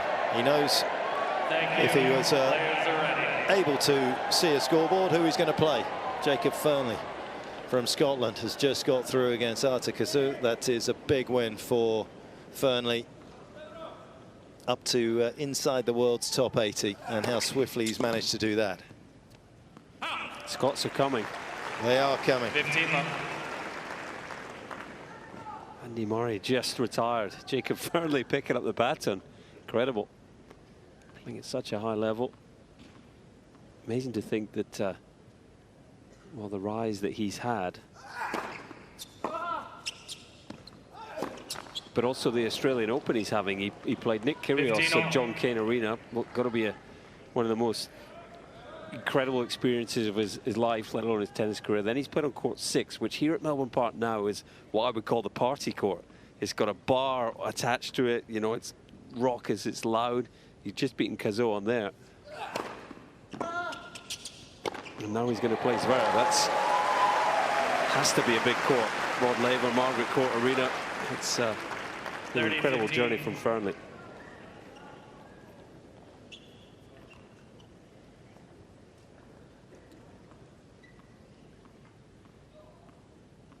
Nearly 90% first serve points won in set 3 so far. They're the sort of numbers he's capable of posting. This time last year, Jacob 646 in the world. 15. He is now inside the world's top 80. Of course, he played against Djokovic on centre court at Wimbledon, handled himself amazingly well, lost in 4. That will set him up for this big contest that's coming around the corner against Zverev. Lens. First serve.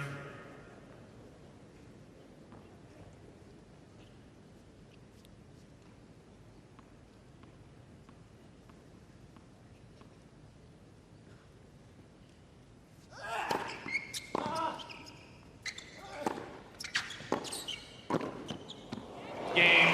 Clinical, classy, and close to victory. Zverev leads 5-1. Must be happy with it as a team with the performance this evening.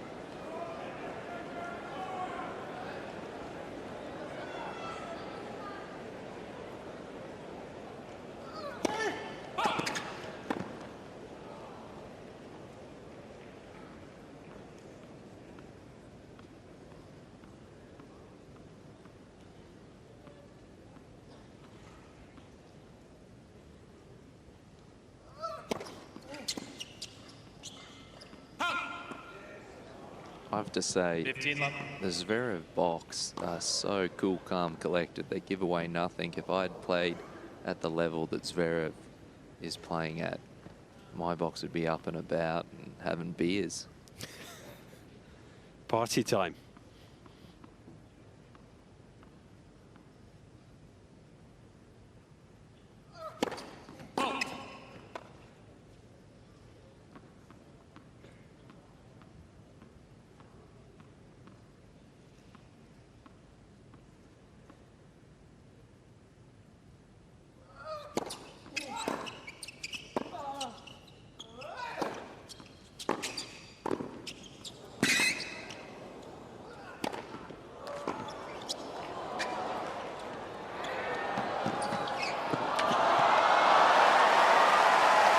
Who knows? He plays like this, he may be drinking champagne at the end of the tournament.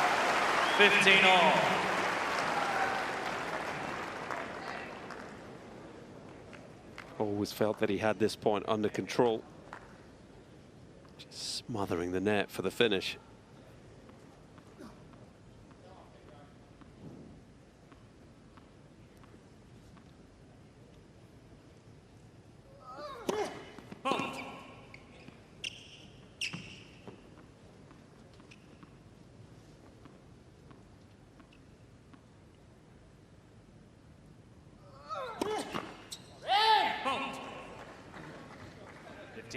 Go down as a double fault for him, but really it's a double fault earned by Zverev's relentless attack on that second serve.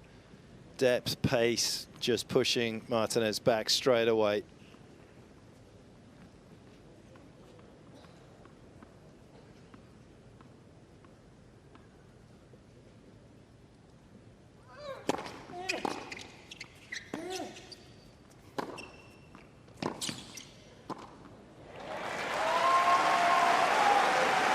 That volley puts him just 1 point away from the handshake moment. 15-40.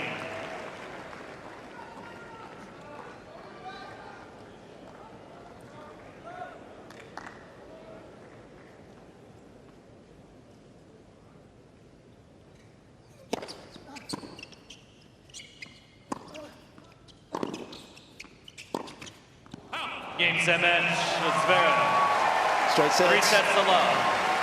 Relatively straightforward. 6-1.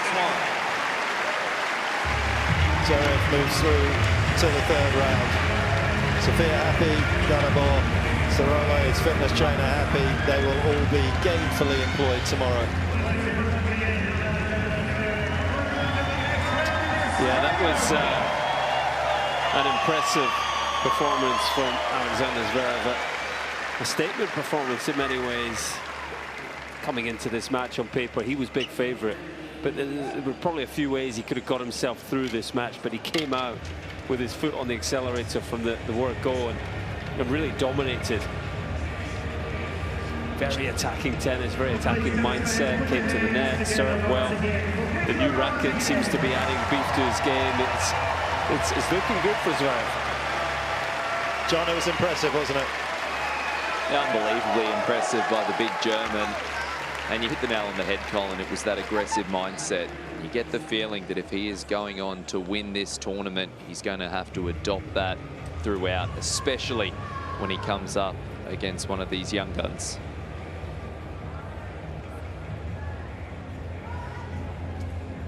Walking back down the Champions Corridor, it will not be Martinez's name that will be lit up in lights next year when they start wandering down there again. There are some of the iconic stars of the past.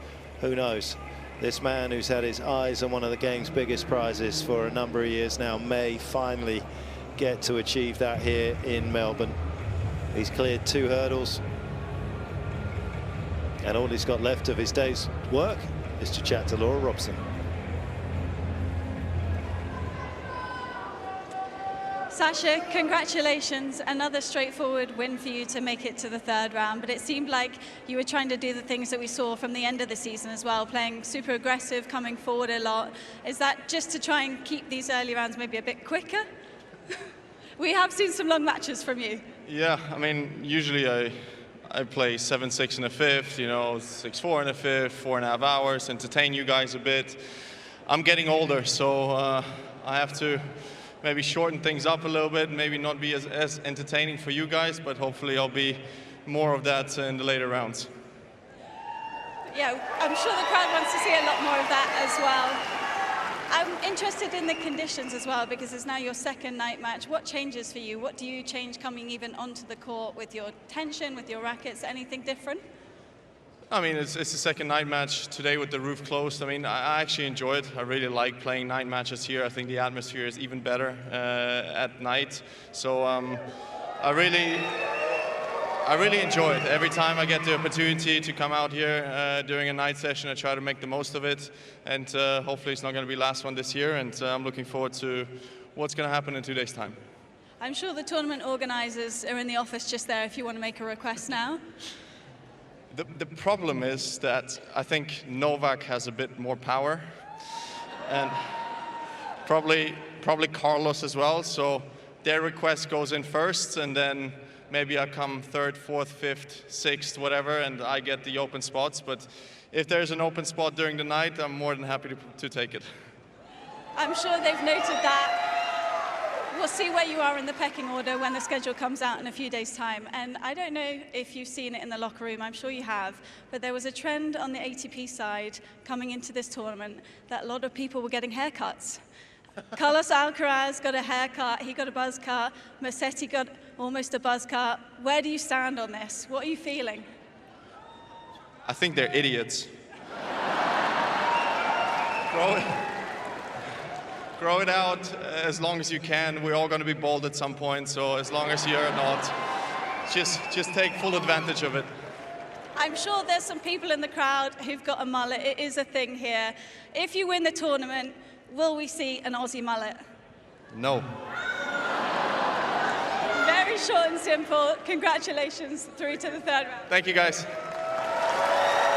Well, he's not just a pretty face. That is a wise decision.